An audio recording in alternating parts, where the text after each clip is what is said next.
البتہ اہل حدیث حضرات کے ایک بہت بڑے عالم زبیر صاحب جن کا نام ہے، ان کے بارے میں نے اس دن کلپ سنا اور ان کے بارے میں تحقیق کی کہ ان کے بارے میں ہمیں پتہ لگا کہ وہ صراحتاً یہ بات کہہ رہے ہیں کہ قرآن مجید کو عورت زبانی پڑھ سکتی ہے اور اس کے بارے میں کوئی دلیل نہیں ہے۔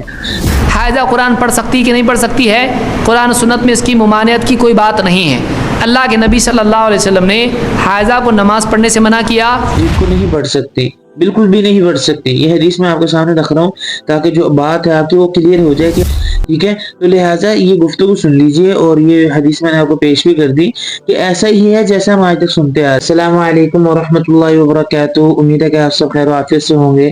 ایک بار پھر آپ کا دوست، آپ کا بھائی محمد موسیٰ آپ کی خدمت میں حاضر ہے، اور ایک بہت ضروری گفتگو لے کر آپ کی خدمت میں حاضر ہوا ہوں، اور گفتگو ایسی ہے کہ یقین کریں کہ اس کے بارے میں جب ہم نے سنا تو ہمیں بڑا عجیب سا لگا، اور بڑی ہی عجیب سی کیفیت پیدا ہوئی کہ یار یہ کیسے ہو سکتا ہے، کیونکہ آج تک ہم نے یہ سنے ہیں اور سنتے رہے ہیں، اپنے کتابوں میں بھی یہی پڑھا کہ عورتوں کے جو مسائل میں جو ایک اہم مسئلہ ہے کہ عورتوں پر جو ایک حالت آتی ہے، ناپاکی کی حالت آتی ہے، اس میں وہ قرآن مجید پڑھ سکتی ہیں یا قرآن مجید نہیں پڑھ سکتی۔ تو ہم نے یہی سنا آج تک کہ وہ قرآن مجید کو نہیں پڑھ سکتی۔ اگر کوئی صورت بنے پڑھنے کی تو وہ ایک آیت کے بارے میں لکھا کہیں پر کہ توڑ توڑ کر مطلب کہ پوری آیت بھی سانس میں نہیں پڑھ سکتی، مطلب یہی ہے کہ قرآن مجید زبانی کھل کر نہیں پڑھ سکتی۔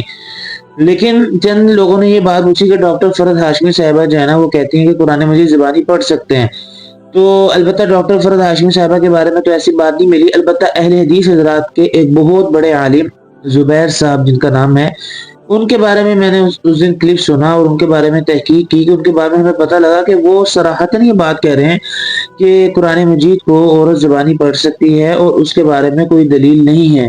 تو پہلے جو ہے وہ زبیر صاحب کا آپ کلپ سن لیجئے انشاءاللہ، پھر اس کے بعد ہم آپ کو اپنی دلائل دے دیتے ہیں اور آپ کو یہ بات کلیئر کر دیتے ہیں کہ حقیقت کیا ہے۔ آپ کلپ سن لیں۔ نہیں ہے۔ حائضہ قرآن پڑھ سکتی کہ نہیں پڑھ سکتی ہے؟ قرآن و سنت میں اس کی ممانعت کی کوئی بات نہیں ہے۔ اللہ کے نبی صلی اللہ علیہ وسلم نے حائضہ کو نماز پڑھنے سے منع کیا اور روزہ رکھنے سے منع کیا، قرآن پڑھنے سے منع کیا، تو منع اس کی اگر دلیل ملتی ہے تو رکے گی ورنہ نہیں۔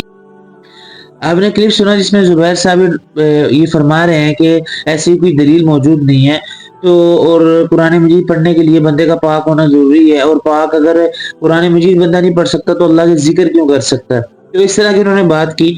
تو دیکھیں، سب سے پہلی بات تو یہ میں بتا دوں کہ اللہ کے نبی کی حدیث موجود ہے، ٹھیک ہے، یہ بات آپ ذہن سے نکال دیجئے کہ حدیث موجود نہیں ہے۔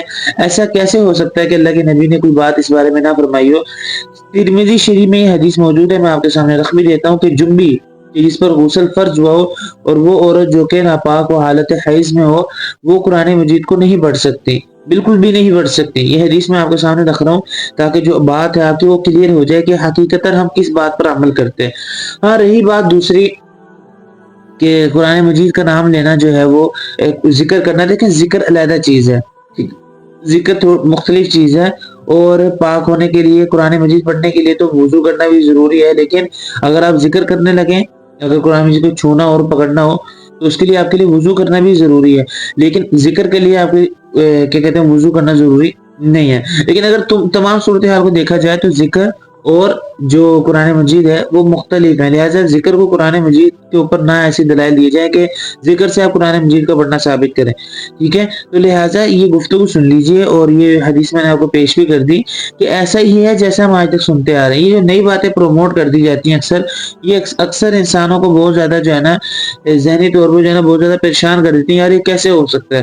تو لہٰذا یہ بات یاد رکھیے کہ اگر خواتین پر یہ حالت آ جائے تو وہ قرآن مجید کو نہیں پڑھ سکتی، اور چھونے کی بات جہاں تک ہے وہ بتا دیجیے کہ چھونے مجبوری ہو تو کسی کپڑے سے پکڑ کے علیحدہ کپڑے سے چھو سکتی ہیں۔ تو یہ بات تھی کہ جس میں نے آپ کو یہ بات بتا دی کہ یہ تمام حالت جو ہے اس میں قرآن مجید کو خواتین نہیں پڑھ سکتی۔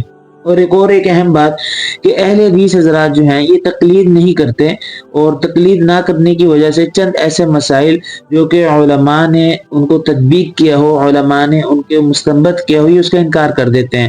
تو لہٰذا مسائل میں اختلاف ہوتا ہے، اور جن بہترین جو مسائل ہیں پہ میں نے 3-4 ویڈیو بھی بنا دی ہیں کہ ان حضرات کے کافی زیادہ بڑے مسائل ہیں کہ جس میں ہمارا اختلاف بنتا ہے. 3 طلاق کے جس طرح مسائل ہیں اور تراویح کے جو مسائل ہیں اور رفع الیدین کے مسائل، لہٰذا تمام مسائل کی طرح یہ جو مسئلہ ہے یہ بھی بہت زیادہ جو ہے نا ایک تشویش میں مبتلا کر دیتا ہے. تو لہٰذا جتنی بھی خواتین یہ گفتگو سن رہی ہیں ان کو میں پھر عرض کر دیتا ہوں کہ قرآن مجید کو نہیں پڑھ سکتے، زبانی کھل کر نہیں پڑھ سکتے، یہ صراحتاً میں حدیث آپ کے سامنے رکھ دیا ہے. تو لہٰذا جن خواتین یہ ان باتوں پر عمل کر رہی تھی، لہٰذا ان کے سامنے خاص طور پر میں نے حدیث رکھی ہے، ان کو کلیئر ہو جائے یہ بات کہ ہرگز ایسا نہ کریں. تو امید کرتا ہوں یہ چھوٹی سی گفتگو آپ کو سمجھ آئی ہوگی انشاءاللہ. اور انشاءاللہ آپ اس پر عمل کرنے کی کوشش بھی کریں گے. انشاءاللہ ملتے ہیں نیکسٹ ویڈیو میں، اور اگلی ویڈیو تک اجازت دیجیے اور دعا میں یاد رکھیے گا. اللہ حافظ.